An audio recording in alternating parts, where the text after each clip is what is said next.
இருளான நேரத்தில், ஒரு இருள் சூழ்ந்த நிலையில் ஒரு கருப்பு எறும்பு ஒரு இருளான பாறையின் மீது ஊர்ந்து சென்றால் அந்த எறும்பை இறைவன் கண்காணிக்கிறான். அது நடக்கக்கூடிய சப்தத்தை இறைவன் கேட்கிறான். அது உள்ளத்தில் எண்ணக்கூடிய எண்ணத்தை இறைவன் அறிகிறான்.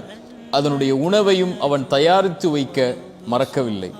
இப்படி ஒரு சின்ன ஜீவராசியையே இந்த பிரபஞ்சத்தில் இறைவன் மறக்காத போது என்னையும் உங்களையும், என் நிலையையும் உங்கள் நிலையையும் இறைவன் மறப்பானா? இறைவன் ஒருபோதும் நம்மை மறப்பதில்லை.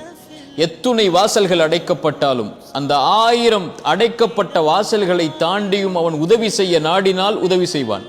ஆனால் 2 கேள்விகளுக்கு இந்த மனிதன் பதிலை அறிய முடியாது. அது எப்போது, எப்படி? ஆனால் இந்த 2 கேள்விகளின் பதிலையும் இந்த வாழ்க்கையில் அவன் கொடுக்கும் போது அப்போதுதான் அந்த மனிதன் புரிந்து கொள்வான், இறைவன் என்னை ஒருபோதும் மறக்கவில்லை என்று. நபி மூசா சொன்னார், லா யதில்லு ரப்பி வலா யன்சா. இறைவன் எதையும் தவற விடுவதில்லை, இறைவன் எதையும் மறப்பதில்லை.